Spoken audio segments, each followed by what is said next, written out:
श्री परमात्मने नमः। ओम नमो भगवते वासुदेवाय। जेठ मास महात्म्य अध्याय 6 की पावन कथा में हम आज सुनेंगे रंभा व्रत के वर्णन का शेष महात्म्य। पार्वती जी भगवान शिव से कहने लगी कि हे प्रभु, इस व्रत का पूर्ण फल क्या है और किसने पहले इस व्रत को किया है, कृपा करके यह बताइए। तब शिवजी भगवान ने कहा कि त्रेता युग के पूर्ण होने पर किसी जगह ध्रुवजटी नाम का एक ब्राह्मण रहता था। वह ब्राह्मण अन्य ब्राह्मणों के कुल में पूजित, धनी और अनेक बंधुओं से युक्त था, परंतु संतानहीन होने से दुखी होकर महान नियम में स्थित होकर अनेक व्रत तथा दानों को किया करता था। इस प्रकार व्रत आदि करते हुए बहुत समय उसे व्यतीत हो गया। बहुत समय बीतने के बाद अब उसको एक मनोहर कन्या उत्पन्न हुई। समय बीतने के साथ साथ वह कन्या भी अब बड़ी हो गई। विवाह योग्य कन्या को देखकर वह ब्राह्मण अपनी स्त्री के साथ विचार करने लगा कि सुंदर कन्या को किसको दें, उसके समान कोई वर दिखाई ही नहीं देता। ऐसा विचार करके वर देखने के लिए वह ब्राह्मण एक गांव से दूसरे ग्राम तथा बहुत से नगरों में जाने के पश्चात राजाओं के मंडल में गया। अनेक क्षेत्रों में जाकर जब उस ब्राह्मण श्रेष्ठ को कन्या के योग्य कोई वर न मिला, तब शुद्धात्मा ऋषियों के तपोवन में उसने प्रवेश किया। फिर वह कौशिक ऋषि के आश्रम में एक श्रेष्ठ ब्राह्मण को देखने लगा। उसका नाम शिव शर्मा था और उसके माता पिता नहीं थे। उस शिव शर्मा का दूसरा नाम रूप राशि था। समस्त भूमंडल में उसके जैसा रूपवान और कोई नहीं था। इसी कारण से ऋषियों ने उसका नाम रूप राशि रख दिया था। उस धुर्जटी ब्राह्मण ने ऋषियों के पास जाकर अपने मन की इच्छा जाहिर की, अपना आशय उन्हें प्रकट किया। तदंतर ऋषियों के द्वारा विवाह प्रस्ताव का अनुमोदन करने पर शिव शर्मा को साथ में लेकर हर्ष से प्रफुल्लित होकर नगर को वह आया और समस्त बहुजन को एकत्रित करके अपनी कन्या का विवाह शिव शर्मा के साथ उसने संपन्न कर दिया। पास ही रहने के लिए उसको एक घर भी दिया, गोधन और अनेक प्रकार की भेंटें दी और दूसरे ब्राह्मणों को भी बहुत सी दक्षिणा आदि दी। शिव शर्मा के सहित सुशीला और गुणवती के साथ प्रपंच जनित अपूर्व सुख का आनंद वह अब करने लगा। इसके बहुत समय के बाद काल से प्रेरित वह शिव शर्मा ब्राह्मण समिधा के निमित्त वन को गया और उस वन में एक वृक्ष की छाया में जाकर वह बैठ गया। उसी समय शिव शर्मा को एक अजगर आकर निगल गया और किसी ने भी इस कार्य को नहीं होते हुए देखा तथा सूर्यदेव भी अब अस्त हो गए थे। सूर्यास्त होने के बाद सास ससुर और स्त्री ने सेवकों को साथ में लेकर मशाल जलाकर वन के समस्त स्थानों को देखा। वन के चप्पे चप्पे में अपनी जमाता को उसने ढूंढा और सारी रात्रि खोज होती रही तथा सूर्योदय होने पर भी जब शिव शर्मा नहीं मिला तो वे निराश और दुखी होकर अपने घर को चले आए। पतिव्रता गुणवती अपने पिता के घर में शोकाकुल होकर अब रहने लगी और नित्य देवता के पूजन में वह रत रहती थी। किसी दिन दैवयोग से वहां पर नारद जी आ गए। गुणवती ने विधिवत नारद जी का पूजन सत्कार किया और फिर बारंबार नारद जी को प्रणाम करने लगी। इससे प्रसन्न आत्मा नारद जी ने गुणवती को व्रत करने का उपदेश दिया। नारद जी गुणवती से कहने लगे कि हे भद्रे, तुम ज्येष्ठ मास में पवित्र रंभा व्रत को करो और विधान भक्ति स्वरूप देव का पूजन करो। हे अनघे, अनन्य मन से जीवन पर्यंत तुम इस व्रत को करो। तदंतर नारद जी के कथन अनुसार गुणवती ने समस्त कर्म को किया और इस प्रकार बहुत समय बीत जाने पर वृद्धा अवस्था को प्राप्त हो गई वह, और उसी वन में मृत्यु होने पर विमान में बैठकर स्वर्ग को गई। जन्मांतर में उस व्रत की पुण्य राशि से भगवान विष्णु की वल्लभा तुलसी जी हुई वह। भगवान विष्णु को तुलसी से अधिक कोई वस्तु प्रिय नहीं है। हे ब्राह्मणों, इसी व्रत को श्री शिव जी की आज्ञा से देवी पार्वती जी ने किया और इसी व्रत के प्रभाव से पार्वती जी श्री शिव जी को अति प्रिय हुई। श्री स्कंद जी के मुख से इस ज्येष्ठ मास के श्रेष्ठ महात्म्य को सुनकर प्रसन्न होकर समस्त ब्रह्म ऋषियों ने पुष्पों की माला तथा भूषणों से श्री स्कंद जी का पूजन किया, जो कि पार्वती जी के आनंद कंद और 6 मुखों को धारण करने वाले हैं। इति श्री ज्येष्ठ मास महात्म्य रंभा व्रत महात्म्य वर्णनम षष्ठम अध्याय संपूर्ण। ओम नमो भगवते वासुदेवाय। श्री अयोध्या के आगे का महात्म्य सुनते हैं। सूत जी कहते हैं कि प्राचीन काल में जगत सृष्टा ब्रह्मा जी ने भगवान विष्णु को अयोध्यापुरी में निवास करते हुए देखकर स्वयं भी वहां रहने का निश्चय किया। उन्होंने वहां की यात्रा की और अपने नाम से एक विशाल कुंड बनाया जो अनेक देवताओं से संयुक्त तथा अगाध जलराशि की लोल लहरों से सुशोभित था। कुमुद, उत्पल, कल्हार और पुंडरीक से आच्छादित हुआ वह कुंड सब पापों का नाश करने वाला है। उस समय ब्रह्मा जी ने कुंड के विषय में इस प्रकार से कहा, इसमें विधि पूर्वक स्नान करने से पापी जीव भी विमान पर बैठकर सुंदर दिव्य वस्त्रों से सुशोभित होकर प्रलय काल पर्यंत ब्रह्मलोक में निवास करेंगे। यहाँ यथाशक्ति दान और होम करने से मनुष्य तुलादान और अश्वमेध यज्ञ का पुण्य प्राप्त कर लेंगे। इस तीर्थ में विधि पूर्वक किया हुआ स्नान, दान और जप आदि कर्म संपूर्ण यज्ञों के समान महापातकों का नाश करने वाला होगा। यह कुंड ब्रह्मा कुंड के नाम से प्रसिद्ध होगा और इसके समीप मैं सदा निवास करूंगा। इस प्रकार यों कहकर देवादेव लोक पितामह ब्रह्मा जी उस तीर्थ को देखकर देवताओं के साथ अंतर्ध्यान हो गए। तभी से वह कुंड इस पृथ्वी पर विशेष विख्यात है। वह महाकुंड चक्र तीर्थ से पूर्व दिशा में स्थित है। ब्रह्मा कुंड से पूर्व उत्तर दिशा में 700 धनुष की दूरी पर सरयू जी के जल में ऋणमोचन नामक तीर्थ विद्यमान है। वहां पूर्व काल में तीर्थ यात्रा के प्रसंग से आए हुए मुनिवर लोमश ने विधि पूर्वक स्नान किया था।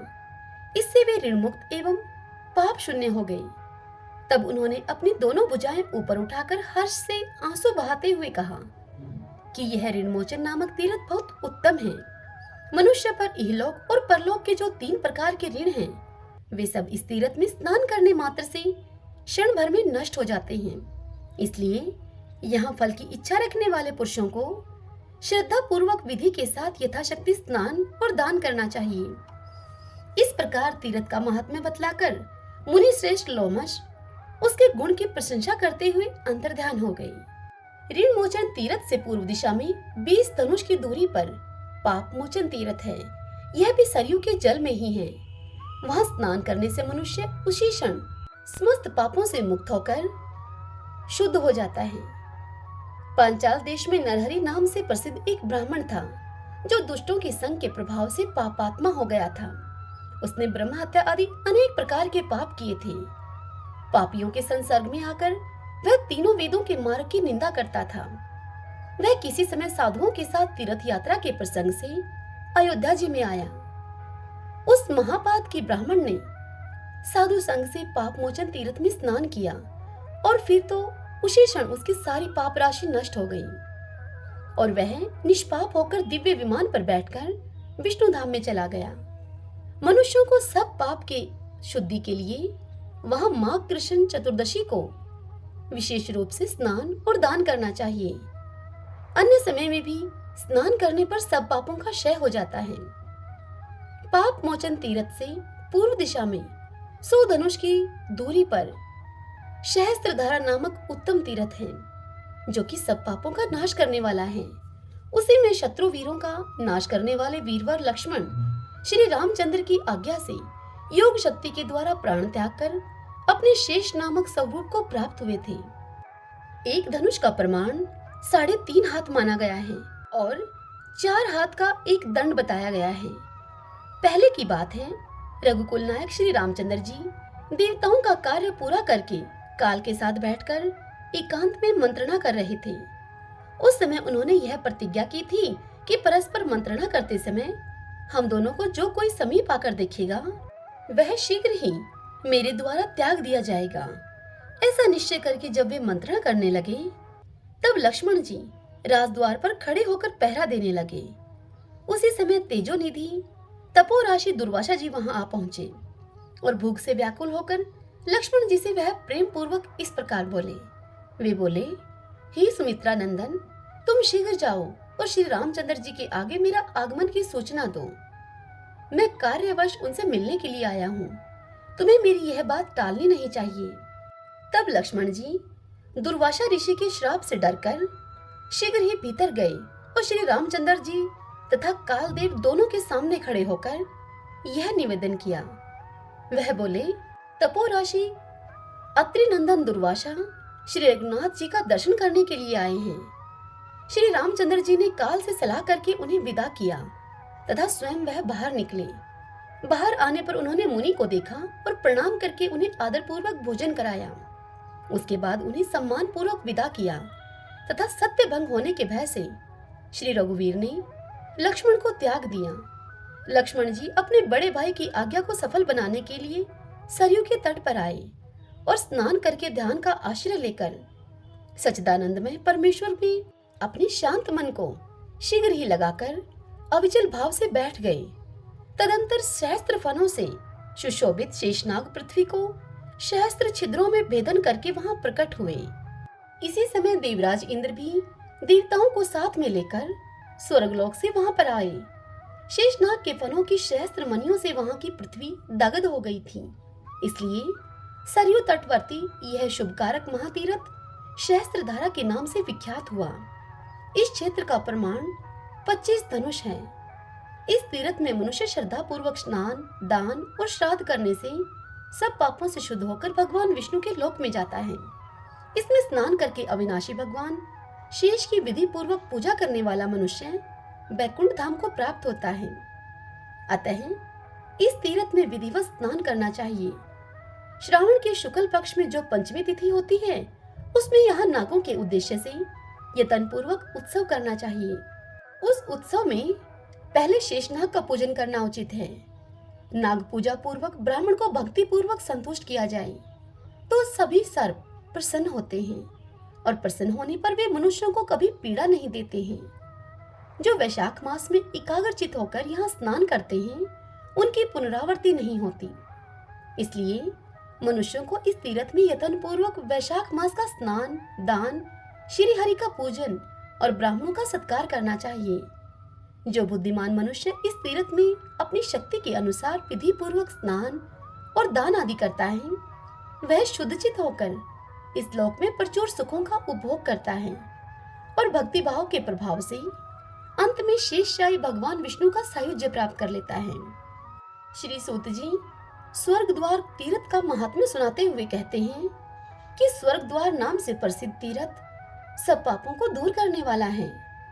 स्वर्ग द्वार के महात्म्य का विस्तार पूर्वक वर्णन करने में तो कोई भी समर्थ नहीं है, इसलिए संक्षेप से सुनो तुम। सरयू के जल में सहस्त्रधारा तीर्थ से लेकर पूर्व दिशा में 636 धनुष तक पुराण के ज्ञाताओं ने स्वर्ग द्वार का विस्तार बतलाया है। सब तीर्थ में स्नान करने का फल अपने को प्राप्त हो, ऐसी इच्छा रखने वाले पुरुष को यहाँ विशेष रूप से प्रातःकाल स्नान करना चाहिए। स्वर्ग द्वार में जो जप, तप, हवन, दर्शन और ध्यान, अध्ययन एवं दान आदि किया जाता है, वह सब अक्षय होता है। सहस्त्रों जन्मांतरों में पहले जो पाप संचित किया गया है, वह स्वर्ग द्वार में प्रवेश करने मात्र से तत्काल नष्ट हो जाता है। ब्राह्मण, क्षत्रिय, वैश्य, शूद्र, वर्ण शंकर, मलेच्छ, संकीर्ण, पाप योनि, कीड़े मकोड़े, मृग, पक्षी जो भी स्वर्ग द्वार में काल से मृत्यु को प्राप्त होते हैं, वे सब हाथ में कोमोद की गदा लेकर गरुड़ ध्वज रथ पर आरूढ़ होकर सुंदर कल्याण में वैकुंठ धाम में जाते हैं। जो लोग आदर पूर्वक वहां मध्याह्न में स्नान करते हैं तथा जो जितेंद्रिय पुरुष स्वर्ग द्वार में निराहार व्रत करते हैं अथवा जो 1 मास तक उपवास करने वाले हैं, वे सभी उत्तम स्थान को प्राप्त होते हैं। जो स्वर्ग द्वार में ब्राह्मणों को अन्नदान, रतनदान, भूमिदान, गौदान और वस्त्रदान करते हैं, वे सब श्री हरि के धाम को जाते हैं। देवादिदेव भगवान विष्णु अपने स्वरूप को 4 शरीरों में व्यक्त करके रघुवंश शिरोमणि श्री राम होकर अपने तीनों भाइयों के साथ यहाँ नित्य विहार करते हैं। इसी स्वर्ग द्वार में कैलाश निवासी शिव भी वास करते हैं। मेरु तथा मंदराचल के समान पाप की बड़ी भारी राशि भी स्वर्ग द्वार में पहुंचते ही नष्ट हो जाती है। ऋषि, देवता, असुर, जप होम प्रायण, मनुष्य, सन्यासी और मुमुक्षु पुरुष स्वर्ग द्वार का सेवन करते हैं। काशी में योग युक्त होकर शरीर त्याग करने वाले पुरुष को जो गति प्राप्त होती है, वही एकादशी को सरयू में स्नान करने मात्र से मिल जाती है। वे भगवान विष्णु की भक्ति को पाकर निश्चय ही परमानंद को प्राप्त होते हैं। एक समय शीत रश्मि चंद्रमा अयोध्यावासी भगवान विष्णु को नमस्कार करके उत्कंठा पूर्वक यहाँ के तीर्थ की महिमा का साक्षात्कार करने के लिए आए। यहाँ आकर उन्होंने कर्मशः प्रत्येक तीर्थ में विधि पूर्वक यात्रा की। इससे उन्हें अनेक प्रकार के आश्चर्य का अनुभव हुआ। तत्पश्चात दुष्कर तपस्या के द्वारा भगवान विष्णु की आराधना करके उनकी प्रसन्नता प्राप्त की और वहां अपने नाम के साथ भगवान का नाम रखकर उनके अर्चा विग्रह को उन्होंने स्थापित किया। इससे वे भगवान वहां चंद्रहरि के नाम से विख्यात हुए। श्री वासुदेव के प्रसाद से वह स्थान अद्भुत हो गया। वह श्री विष्णु का अत्यंत गूढ़ स्थान है। समस्त प्राणियों के मोक्ष के स्वामी श्री रघुनाथ जी के इस दिव्य स्थान में सिद्ध पुरुष सदा श्री विष्णु व्रत को धारण किए हुए निवास करते हैं। नाना प्रकार के वेश वाले जितेंद्रिय मुक्तात्मा पुरुष यहाँ विष्णु लोक की आकांक्षा रखकर नित्य उत्तम योग का अभ्यास करते हैं। यहाँ मनुष्य जिस प्रकार धर्म का फल पाता है वैसा अन्यत्र कहीं नहीं पाता। इसमें किया हुआ दान, व्रत और होम सब अक्षय होता है। मनुष्यों को यहाँ भगवान चंद्रहरि के आगे ब्राह्मण की प्रधानता में चंद्र सहस्त्र व्रत की उद्यापन विधि करनी चाहिए। 2 वर्ष 8 महीने और 17 दिन बीतने पर दिन के 8वें भाग में एक अधिमास आकर प्राप्त होता है। 83 वर्ष 4 महीने में एक सहस्त्र से अधिक चंद्रमा अर्थात पूर्णमासी तिथि में होते हैं। उतने समय तक जो मनुष्य जीवित रहता है उसको यात्रा के प्रसंग से यहाँ आकर उद्यापन करना चाहिए। चतुर्दशी में दंत धावन पूर्वक स्नान करके पवित्र होकर ब्रह्मचार्य व्रत का पालन करते हुए मन, वाणी और शरीर को काबू में रखें और पूर्णिमा तिथि को भी उसी प्रकार रहते हुए चंद्रमा की पूजा करें। पहले गौरी आदि षोडश मातृकाओं की पूजा करनी चाहिए। उसके बाद भक्ति पूर्वक नांदी मुख श्राद्ध करके ऋत्विजों का पूजन करें। मन को पवित्र रखते हुए चंद्रमंडल के आकार की प्रतिमा बनवाएं। तदंतर शास्त्र उक्त विधान से चंद्रमा की पूजा करें। चंद्रमा के मंत्र से होम करें। प्रतिमा स्थापन करते समय भी सोम मंत्र का उच्चारण करें। सोम की उत्पत्ति और सोम सूक्त का पाठ करें। मंडल में चंद्र न्यास, कला न्यास और विधि पूर्वक एकादश इंद्रियों का न्यास करें। उत्तम अक्षतों से चंद्रबिंब के समान मंडल बनावें। उसके बीच में गाय के दूध से भरे हुए कलश की स्थापना करें।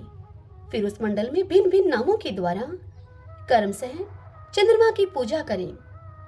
हिमांशवे नमः, सोम चंद्राय नमः, चंद्राय नमः, विधवे नमः, कुमुद पंधवे नमः, सुधांशवे नमः, सोमाय नमः, औषधिशाय नमः, अब्जाय नमः, मृगंकाय नमः, कलानिधिये नमः, नक्षत्रनाथाय नमः, शर्वरी पतिये नमः, जवात्रकाय नमः, द्विजराजाय नमः, चंद्रमसे नमः।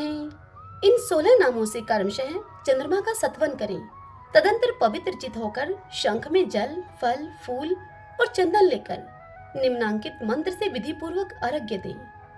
नमस्ते मास मासांते जायमान पुनः पुनः ग्रहाणार्घ्यम शशांकम त्वम रोहिणया सहितो मम। अर्थात प्रत्येक मास के अंत में पूर्ण रूपेण प्रकट होने वाले हे चंद्रदेव, आपको नमस्कार है। आप रोहिणी देवी के साथ पधारकर मेरा यह अर्घ्य स्वीकार करें। इस प्रकार विधि पूर्वक अर्घ्य देकर चंद्रमा को प्रणाम करें। दूध से भरे हुए अन्य 16 कलशों को वस्त्र से आच्छादित करके शांति के लिए ब्राह्मणों को दान करना चाहिए। तत्पश्चात दूध मिश्रित जल से अभिषेक करें। फिर वैभव के अनुसार दक्षिणा देकर ऋत्विजों को संतुष्ट करें। उसके बाद ब्राह्मण को उसके कुटुंब के सहित भोजन करावें। द्विज दंपत्ति की वस्त्रों के द्वारा विधि पूर्वक पूजा करें। तदंतर पर्याप्त दक्षिणा दान करना चाहिए। फिर उपवास की विधि से बुद्धिमान पुरुष शेष दिन व्यतीत करें। दूसरे दिन पुनः भगवान विष्णु की पूजा करके भाई बंधुओं के साथ भोजन करें और नियम का विसर्जन करें। जो इस प्रकार उत्तम चंद्र सहस्त्र व्रत का पालन करता है वह महापात की हो तो भी शुद्ध चित होकर चंद्रलोक में जाता है। हरि ओम तत्सत। आज की यह कथा यहीं समाप्त हुई। इससे आगे की कथा हम कल अगले अध्याय में सुनेंगे। ओम नमो भगवते वासुदेवाय। जय सिया राम।